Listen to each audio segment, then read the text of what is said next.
Hey everybody, this is Matt again. Today we're going to talk about AA. All right, don't worry about it. We're not talking about Alcoholics Anonymous. We're going to talk about a topic that everybody deals with. I don't care if you have everything dialed in your life or if you are somebody who's just starting out and doesn't have anything figured out. Today we're going to talk about a topic in the community that we dealt with, and it's called approach anxiety. And for a lot of people, it can be really debilitating. In a sense, it's an expense finder. And what I mean by that, and you probably want to go back to the lesson where we talk about the inner game formula, was it's designed to really hone in like a bloodhound on your fears, your worries, your inferiorities, and your insecurities, point blank. Basically, approach anxiety is that massive nervousness that we feel when we're about to do something that could either be incredibly fun and exhilarating or incredibly emotionally painful. For people that do skydiving, it's that last moment when you're letting your hands off the plane. And cards face up, I've never gone skydiving, and I gotta think that I would panic my butt off and that my hands would just never let go of that bar. I would probably have better luck jumping out the back of the plane than I would letting go. The same thing if you're starting a new job or starting a new business or getting up to bat in the ninth inning of a game when your team's down by 1 run and there's 2 outs and it's literally all on you. Or it could be asking that really cute girl for her number. All of these things could end up really well and just completely make your week, or they could totally crater. And all of us in those moments have had approach anxiety.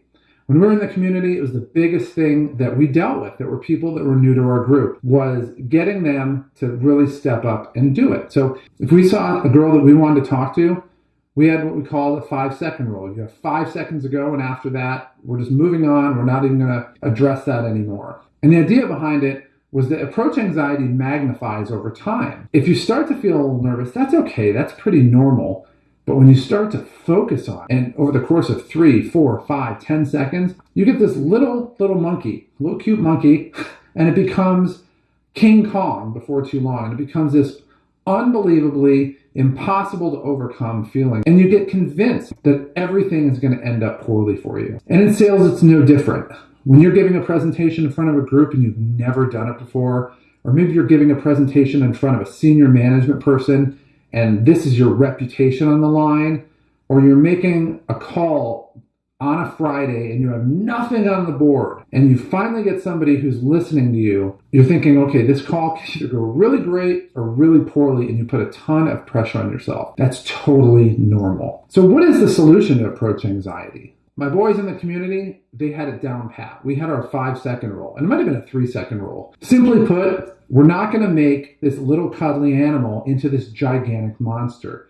You're just going to go. It's the same way it was for me when I first rode the first scary ride that I had ever been on, and it was at Cedar Point in Ohio. And all I remember was looking up at this roller coaster that just went up and up and up, and I just couldn't believe it. And you didn't really see it from the back of the line, but then when you get to the front and you see the car and you realize, man, I'm going to have to get on that car. Then it really starts to build. And then you finally get in the car and you realize they lock that bar down, and you realize you're not getting out of this car. There's no way out of it anymore. And you start to feel a panic. And then it goes up. And I remember going up this hill. And we got about halfway up the hill. And I thought, oh, well, we must be near the top. And then I looked up and we were halfway up. And I'm thinking, oh my gosh. And then we got up to the top and the little people seemed like ants. And it makes that click, click, click, click. And then it slows down, click, click. And you realize you're at the top. And I looked down and I couldn't see the track. And I about just completely had a panic attack. And then we went down to the bottom, we went up the hill, and then the next one, if it's not panicky enough, we go over the next hill, and the only thing holding me in the car going over that next hill was the knee pad. And if that knee pad wasn't locked, I would have gone shooting up. And I gotta tell you, at the very end of it, I was exhilarated. I wanted to ride it again. It was incredible. But before that ride, oh my gosh, the length of time and just everything seemed to go in slow motion. You turn this completely safe ride that nobody had ever died in before into this insane, stupid thing to do that you were convinced you were going to die on. And the only thing that was different was the time involved. So if you're going to really deal with approach anxiety, there's two things to do. Number one, in the prior lesson, we talked about setting your state. And again, that's very important because it really helps deal with approach anxiety. And secondly, you just have to realize that this is not one outcome. You're going to have better outcomes. You could have 3 bad months, 6 bad months, a bad week. But if you start to really change and adapt and do the things necessary to attract the best people in your life, the best clients, the best people in your dating life, you really don't have to do much to continue a massive winning streak. But it starts with dealing with the approach anxiety. Don't give it time. If you think that you're going to outthink it or outmaneuver it or out-strategize it, you're not. The whole fuel that it works on for approach anxiety is time. So you need to cut the head off the dragon and just go in and do it. And if it works out, great. If not, so be it. But you can't let approach anxiety do that. You take approach anxiety out and you just adopt our 5-second rule. Some of us had a 3-second rule. You adopt that 5-second rule and you just go for it.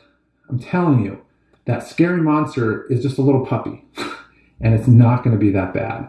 And what's going to happen is you're going to start to train yourself to be in these situations in a routine manner that they're not going to be scary anymore. And then those fears, those worries, those inferiorities, and those insecurities are just going to be complete mirages. And you're going to realize they don't really exist. And when you start to realize that monster of the approach anxiety, it loses its power and it goes away. And pretty soon, it's going to last for maybe a half second, and then it's going to disappear. And I'm telling you, when it got there with me, it was awesome. It was one of the most reassuring things in the world. It may take some time. It did for me. But when you get there, it's amazing. And what happens when you do that, the women that you meet, and if there's women watching, the guys that you meet for sure, and when you're in sales, the prospective clients that you're talking to are going to notice right away. And the cool thing about this is 99% of your competition isn't watching this. So they're not going to know how to deal with it. And they're going to get owned by approach anxiety. Whereas when you start to actually dive in and deal with it, and it doesn't impact you anymore, you're going to stand out and they're going to want to be with you.